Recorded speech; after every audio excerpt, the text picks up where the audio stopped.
Welcome back to the Sports News Analysis YouTube page. I'll be previewing every game here in Week 15 of the NFL.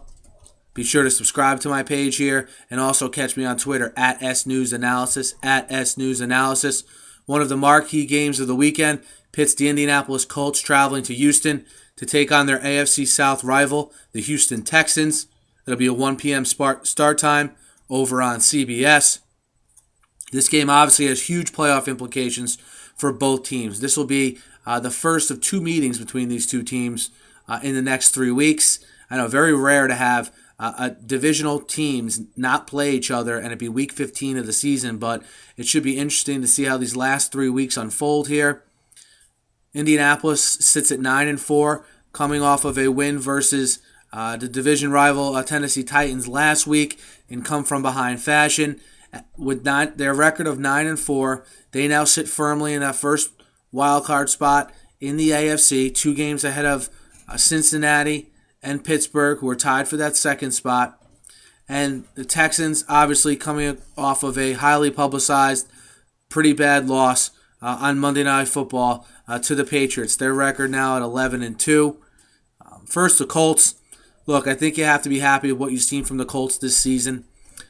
They do have some veterans mixed in that have played well. Dwight Freeney, Robert Mathis, a career year out of Reggie Wayne, which is crazy when you think about it. All those years he played under Peyton Manning. And from a statistical standpoint, this might be his best season as we kind of wind things down here in the regular season. But you have to be impressed with how overall they've had to plug in a lot of young players all over the field and how those young players have responded on the road. Mainly, obviously, being Andrew Luck, their all-world number 1 pick quarterback out of Stanford. Now, Andrew Luck, I think people expected him to be very good, but I don't think anyone expected him to play as well on the road, to play as well from behind, and to lead this team as he has this early in his career.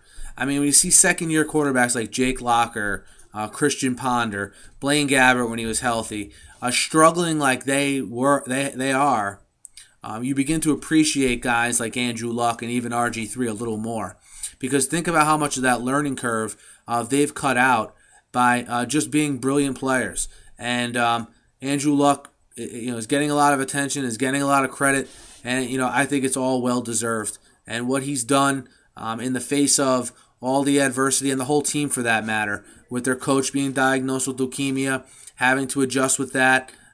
I think it's been sort of a rallying cry for them, but I don't want to take away from how well they've played this season, because they've went on the field, they've played well in these late, tight spots, and look, they've been very good this year, and we'll see how they match up here against the Texans, who are still the class of the AFC South, are still in first place in the AFC at 11-2, and I'm going to try not to overreact to one game, overreact to that hideous loss on Monday night to the Patriots, because Houston still has everything in front of them. They sit at 11-2. If they win out, they're the first seed. Simple as that. It doesn't get any more clear-cut than that. Now, if they should drop this game, then things will get interesting. But as far as the Texans go, they want to make the statement that, hey, look, we can put that Patriots game behind us, and we want to make it known that we're the big dog in the AFC South. It's been the Colts for years. We took control of the division last year, and we're going to sustain control of this division. And I think that's what this game means for the Texans. From a divisional standpoint, obviously, these games always mean a little more, and I just think coming off that disappointing loss, a loss and a game which the Texans had to be stunned about how bad they lost. I mean, you had Texans players before the game saying it was the game of their franchise's history. They bought Letterman's jackets for the game, so I bet you that plane ride on the way home was devastating. But they have a bunch of veterans on that team, and I think they realize that they can get their crack at the Patriots again if they take care of business here late in the season and get that home field advantage throughout the playoffs.